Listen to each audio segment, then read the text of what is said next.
world is in a big mess. The more they get, the more they want. Human beings are motivated to have a lot of stuff because psychologically speaking, it gives them a sense that they may be able to live forever. This brain would still make me money. It's the thing in me. I grew up in a way that I would still make money even if I was left in a desert. If I believe I have to assert my ego, the only way I can do that is through greed.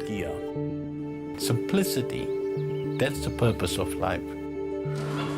Why do I care that you got more than me if I got enough to sustain me? And that struggle consistently builds up all these neuroses, and the prominent one of them becomes the greed. Today, I'd go so far as to say it's a symptom of an illness.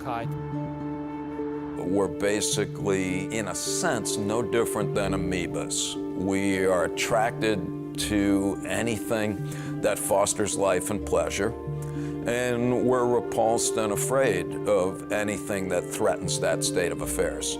We had to have a balance in life. If we don't, we will get lost, but we cannot fly straight. One thing I would love to say that you must always think of your death.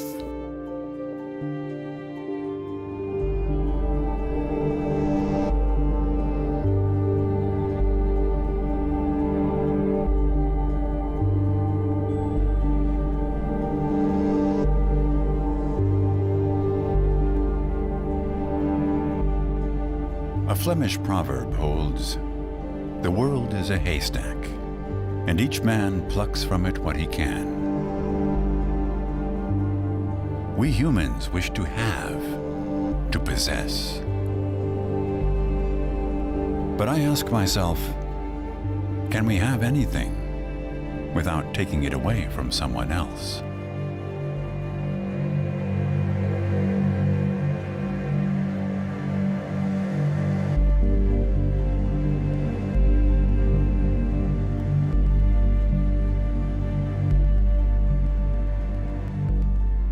In 1657, the Portuguese came through Mozambique.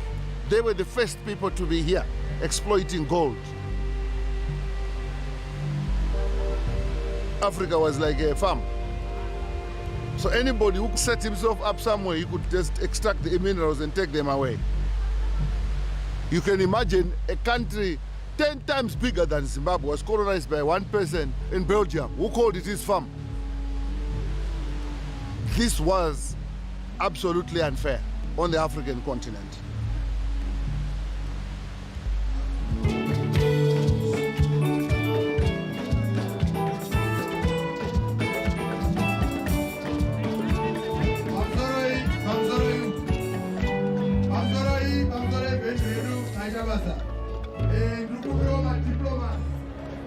That's it.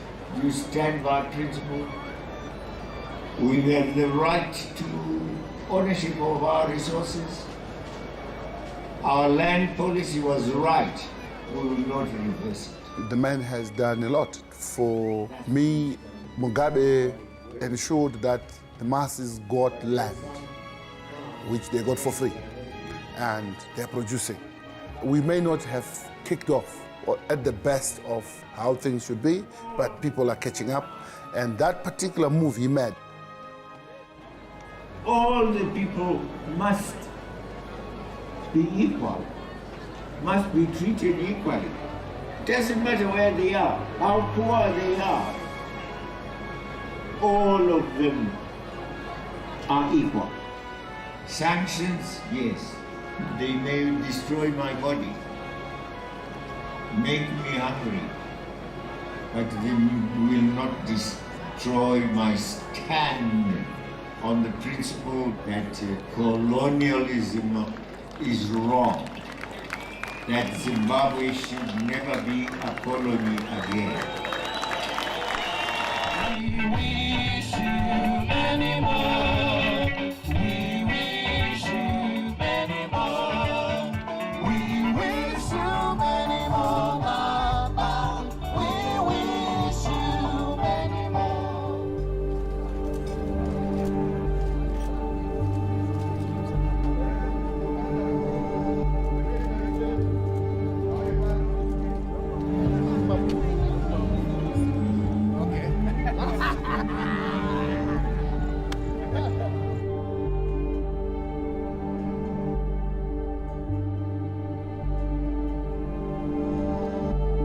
When the Christian missionaries got to Africa, how long had the Africans been there? Forever. They were the first humans. And when they got there, did they say, oh, we would like to learn about the customs that you have used for hundreds of thousands of years? What did they say? You're Catholic now, or we'll kill you. All right, so they just said, we are the best, the rest.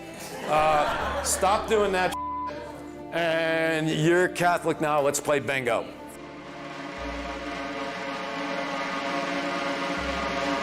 In the back of our head, we know that the current Western approach to life requires that we directly and indirectly take advantage of other people's.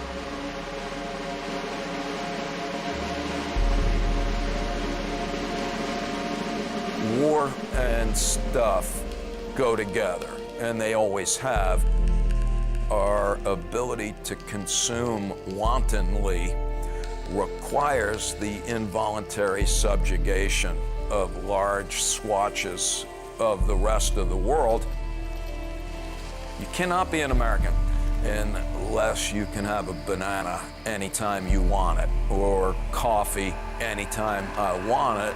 Well, for that to happen, I need people to grow bananas, and I need people to grow coffee, and they may like to have something else besides banana and coffee, but we're just going to send our military and install our businesses there instead.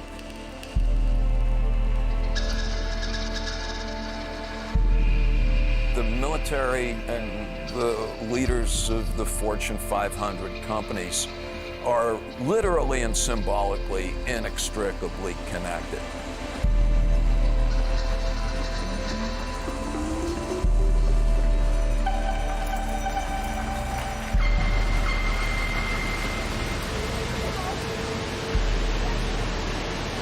To say that exploitation only happens in Africa is wrong.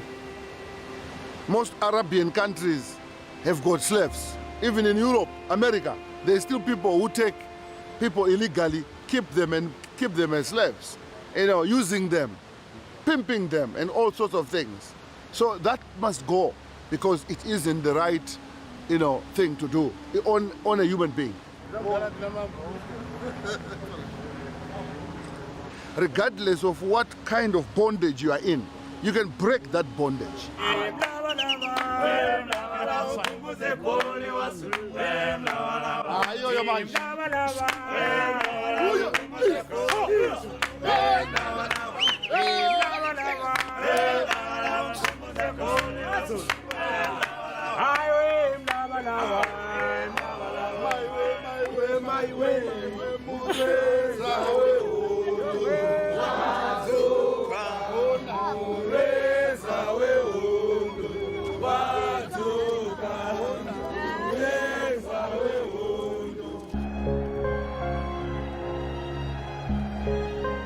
In the biblical story of Babel, mankind wanted to build a tower that would reach to the heavens. God punished its pride by creating a confusion of languages. The Tower of Babel, the ultimate symbol of self-indulgence and excess.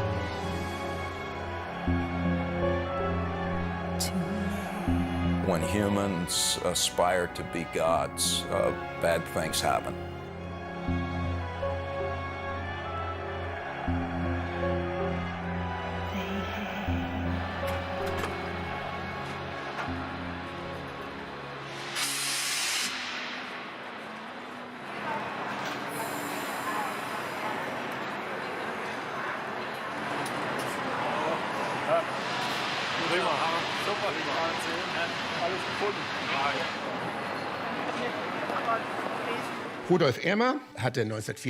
In 1994, Rudolf Elmer started working for the Bear banking establishment.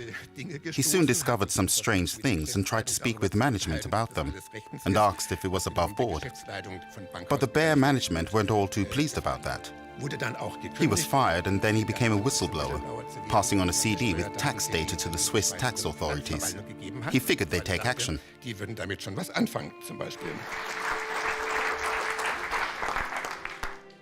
I'd like to talk about offshoring today. By offshoring, I mean not only tax havens, but also what I'd call havens of collusion and concealment. This is Ugland House in the Cayman Islands, the registered address for 19,000 different companies. As President Obama said, either it's the biggest building in the world or the biggest tax scam. Well, it's not the biggest house. Current estimates say about 21 or maybe 31 billion US dollars are hidden offshore.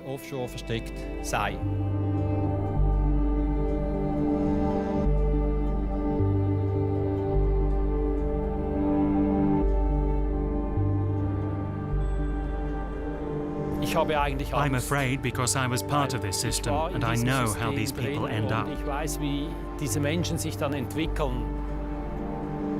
Their path is strewn with corpses.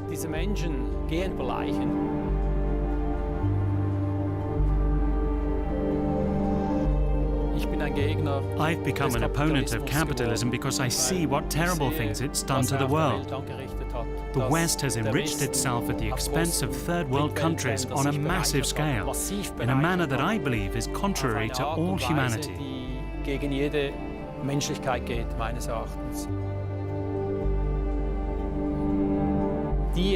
Those who currently hold power will use every means at their disposal to ensure the system remains in place unchanged.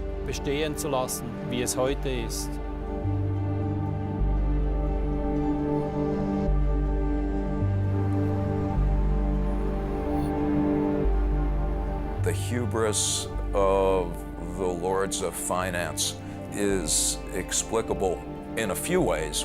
One is that we have the highest regard for people who appear to have the capacity to generate infinite amounts of money.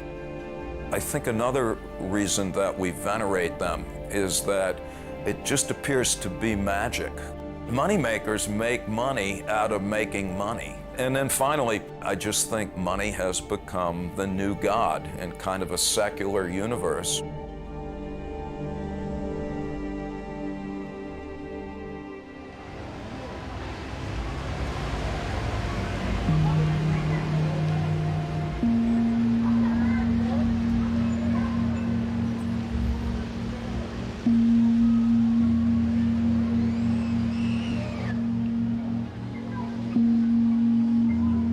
I'm not saying people shouldn't be rich. You work hard to get there, and it's your right.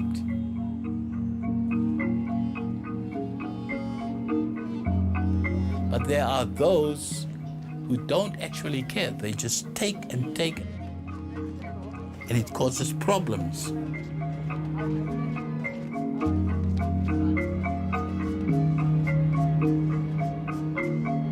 When we have the kings who were running the world from their palaces, they knew the value of gold. The more I have of this, the more I could have of whatever I want. And that's how it grows. And they'll make sure that the poorer people gets poorer. We saw that back then, and we're starting to see it today again.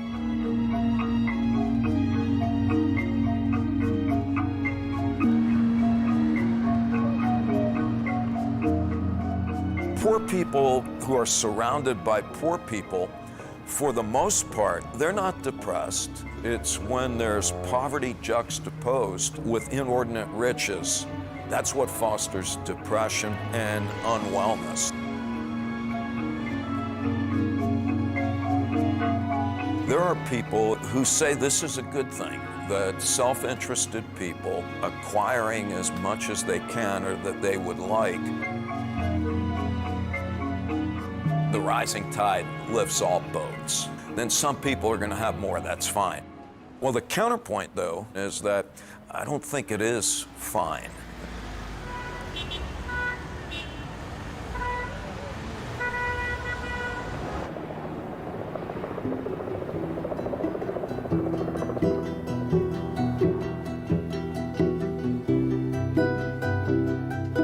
I wonder, is mankind perhaps not an error of evolution? Nature's bizarre experiment on a small blue planet. Are we really mentally incapable of looking ahead?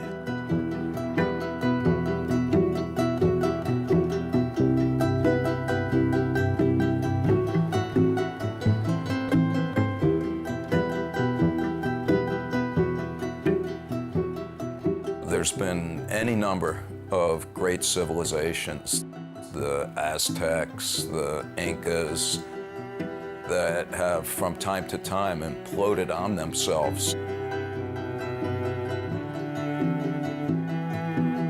If you look back historically at societies that have collapsed, they often do so right after they appear to be at their most auspicious moment. If we think we can just keep increasing the number of humans on the planet and provide each of them with the lifestyle that we in the West currently enjoy, without turning the Earth into a humanly uninhabited, smoldering heap, I think we're deluding ourselves. Our frenzied desire for infinite amounts of stuff will have the paradoxical consequence of being the first form of life to be responsible for our own extinction. It's very ominous, I would argue.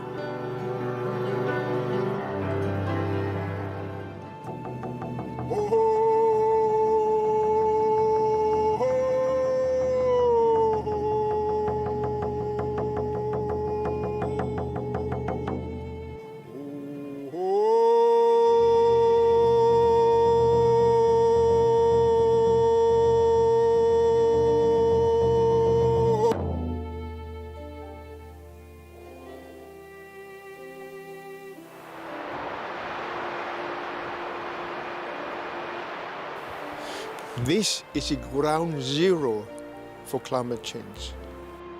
But this is where we can get closest to the big ice. And this is where it's happening. In 1978, as a runner for the elders, I gave a talk at the United Nations that the big ice is melting.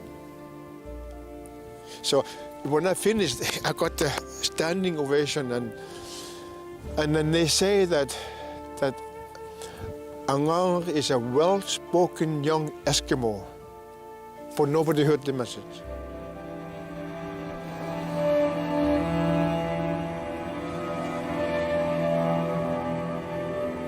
At the time of my birth, this ice was on the average 5 kilometers thick, but now on the average will be about 2 kilometers. That means 3 kilometers of ice has melted.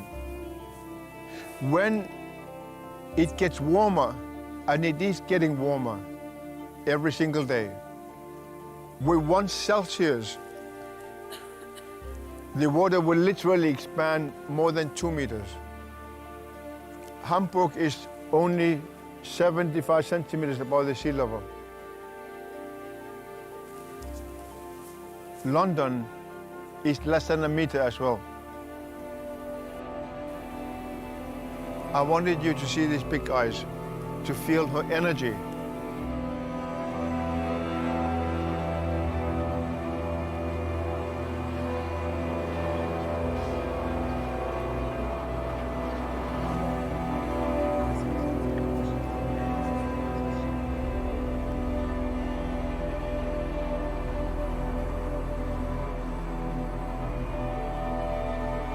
This big ice on the top of the world carries a wisdom, because everything what happens on Mother Earth will end up in the North Hemisphere or in the Antarctica, South Hemisphere.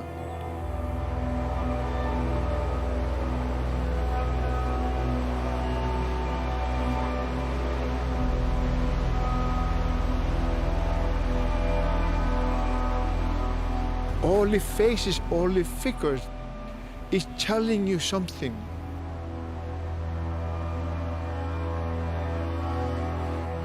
Mankind is like a teenager. They don't care about what's going to happen tomorrow. This big ice will melt in your lifetime. Before you become old like me, most of this one will be gone.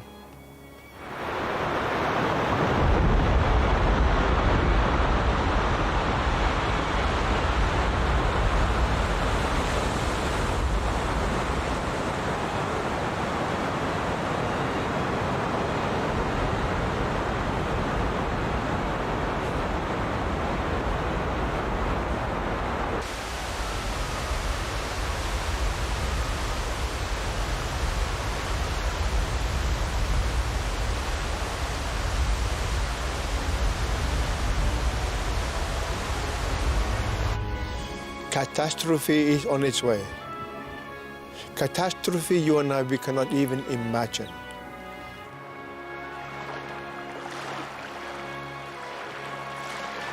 Water will always win.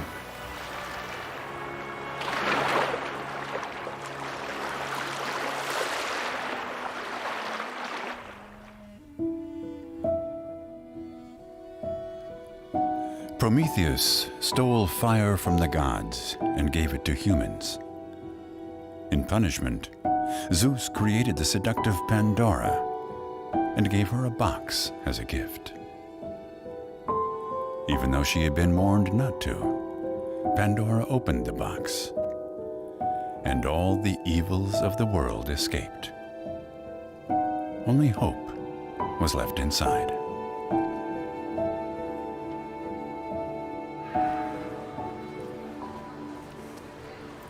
The human race, we have a tremendously decent track record so far of extricating ourselves from profound difficulties once we understand what produces them.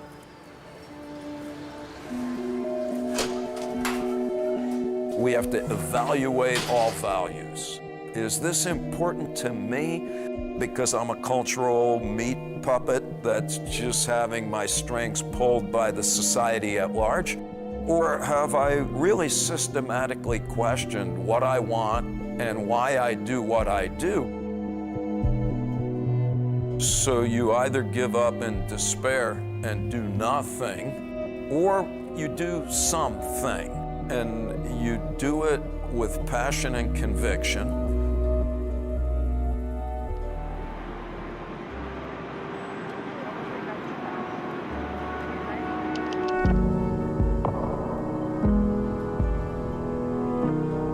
The Cult of Less is a project that I started for myself to try to get rid of everything that I owned, because I found that the more things I owned, the less happy I was. As I was traveling, I noticed that I didn't really miss all of the things that I had owned. And when I got back, I couldn't really tell you, what those things were, so rather than continuing to keep them, I decided to get rid of those things. The Cult of Less was like a website that I put together, and I listed everything that I owned at the time, and I put a description next to it and a price tag. And then over the course of about a year, I sold all of that stuff with the goal of trying to get everything down into 2 boxes and 2 suitcases. And kind of my rule was, if I couldn't remember kind of the last time that I used something, I would get rid of it. I find myself not worrying so much about what I'm going to buy next, but more like what I'm going to do next or where I'm going to go next.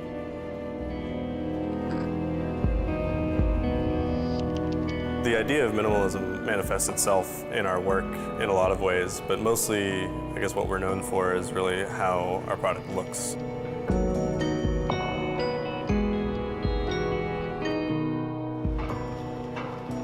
To me, wealth isn't just measured by what you own or how much money is in your bank account. It can also be having experienced a lot in your life. I think is very important.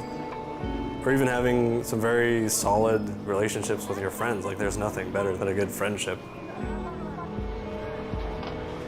And it makes a lot more sense to invest in that than it would be to invest in a new couch for your living room or anything like that. It's very difficult to describe when something just feels right, but that felt very right for myself.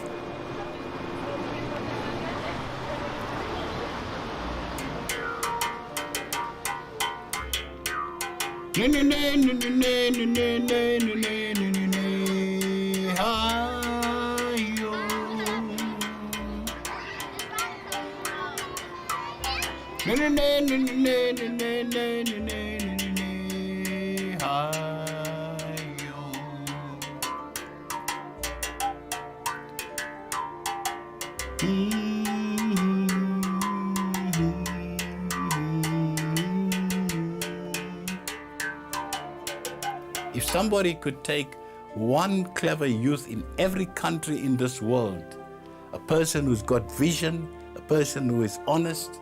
If every president or every government could say for one day, get someone out of the society to be a president of that country just for that one day, it could make a big difference.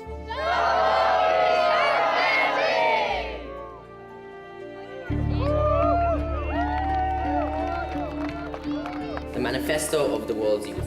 For us, the 3 billion youth of the planet, the climate crisis is a matter of survival. You, world leaders, have known about the climate catastrophe for 25 years. We cannot simply sit back and watch. Let us work together. The climate clock is ticking. The main problem of this planet is the mindset. People know the consequences of what can happen, what they do. People know what is right and people know what is wrong. And still, they don't do the right thing. I want to ask why. So it makes me both angry and sad. Like, I'm a human being too. Like, why can't you listen to my decisions about my life? Like, who appointed you ruler of the world and allowed you to decide to take away my future? So we're now here because we're frustrated and we want to make sure this gets done. Like, just to demonstrate what China has, what kind of economic activities in China they do, how are young people influencing like on and yeah, on innovation. So a global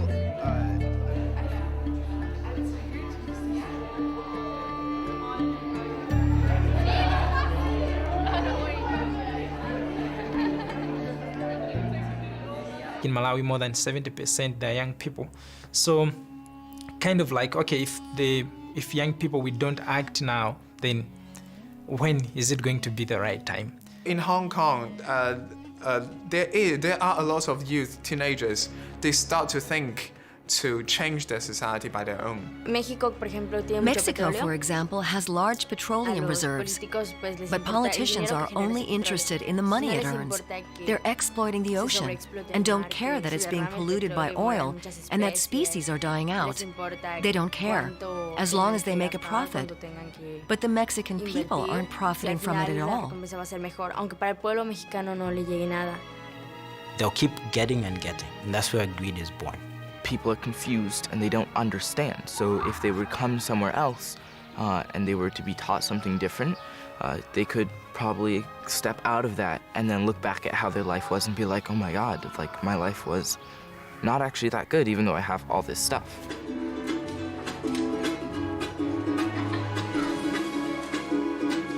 Now I'm the king of the swingers, oh, the jungles be happy, without a reason at the stop, that's what bothers me.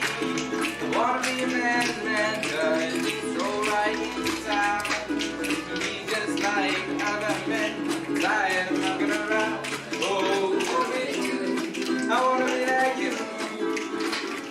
There are choices we all make. I speak for those that stand by and say, this is my continent, it's not too late. The time has come, we will fight and make a difference.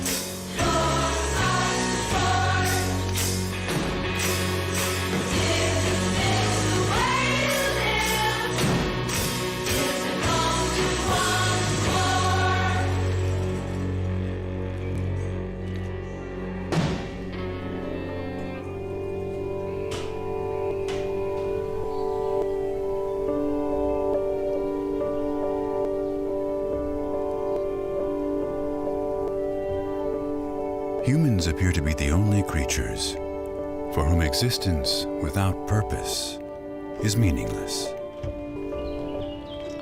I believe there are two exceptional days in every life. The day we're born, and the day on which we understand our purpose. What is important? What is essential? What do you live for?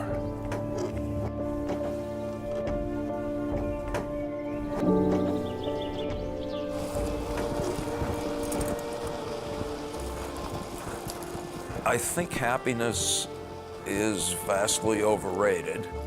Being happy is not unimportant, but happiness in and of itself does not ensure that life is meaningful. It does not stop us from tranquilizing ourselves with the trivial.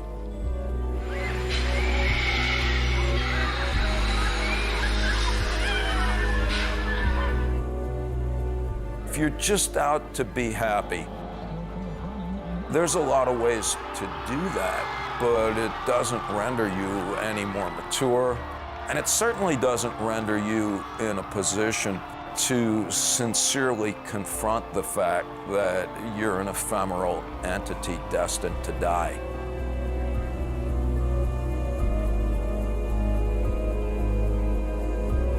I would argue that there's got to be more to life than the singular pursuit of happiness.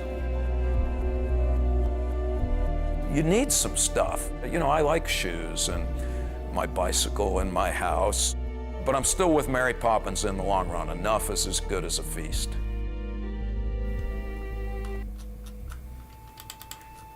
To me, oftentimes happiness is found in the things that you didn't expect to find positive. So just to give you an example, recently one evening I was out with my kids. We'd taken a walk to the park and we were walking home, and we've had lots of what we call fireflies, lightning bugs, the little bugs that light up in the evening.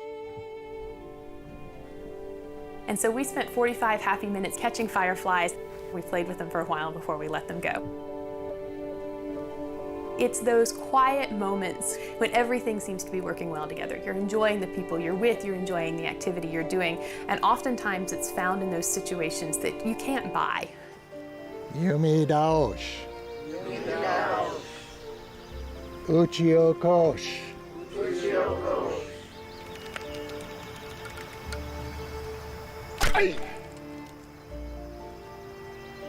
Buddhism flourishes best wherever there is a society of people who have crossed materialism and consumerism, found it to not be the answer of happiness and peace. And perhaps that will be the first gate that opens them up to finding answers not only external, but finding much more answers within one's own self.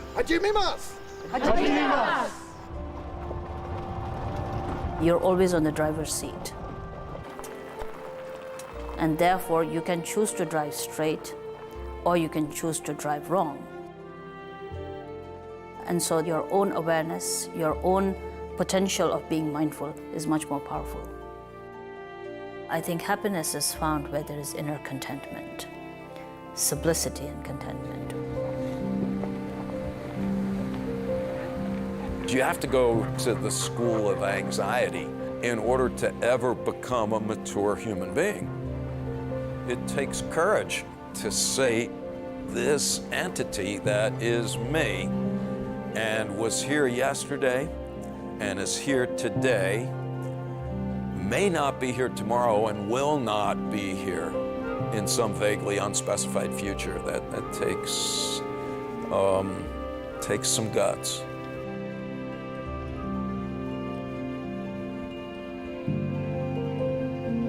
We're just starting to study what happens to older people as they become more aware of death.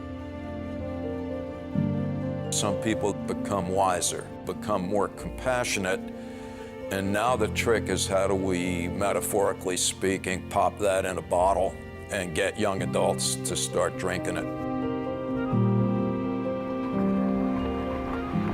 We need to let go.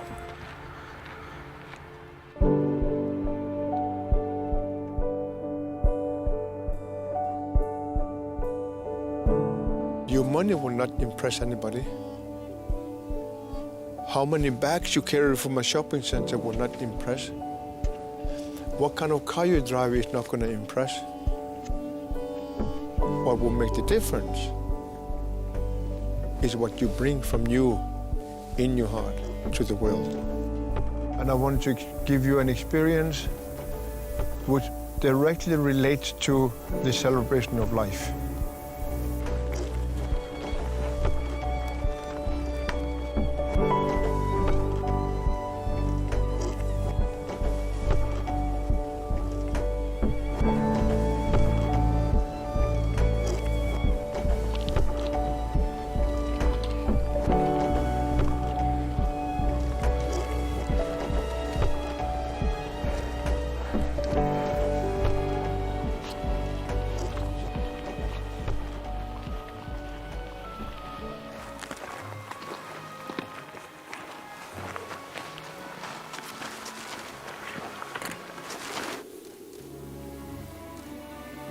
I don't know if you can feel the energy.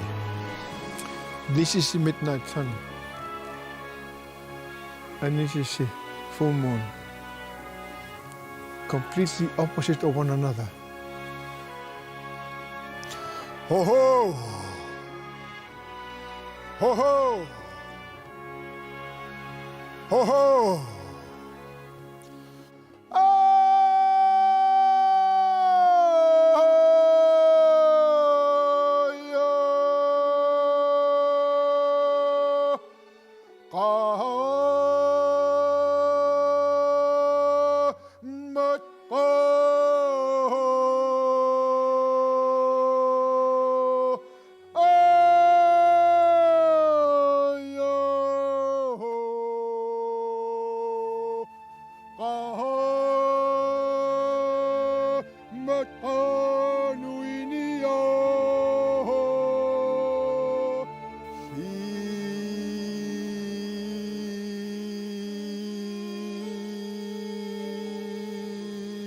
Life is a ceremony in itself.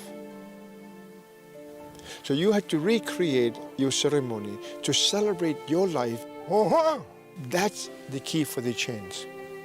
There's no other key.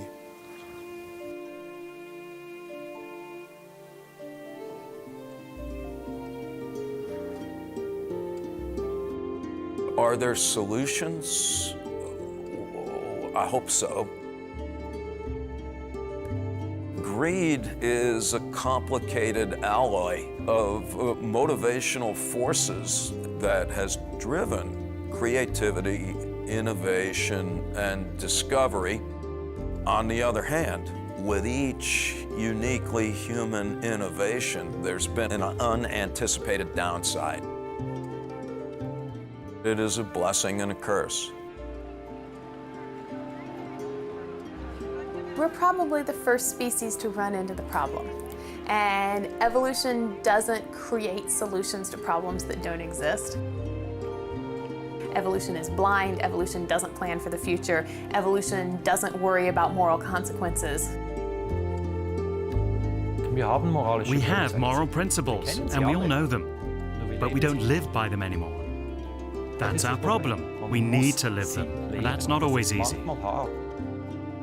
To understand that every action of my body, my speech, and my thought patterns interconnect and impact the lives of the others.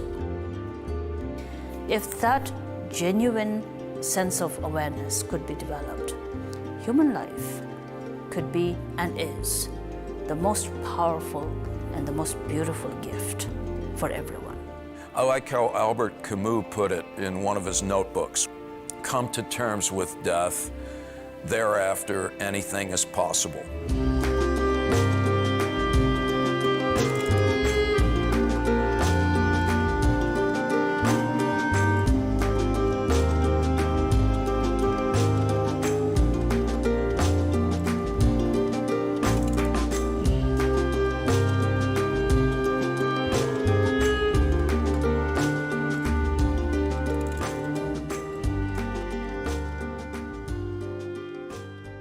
This is what my mother would do.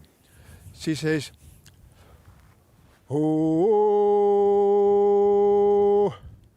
oh, oh, sammaq umatin nituk But Tawa illit uangalu.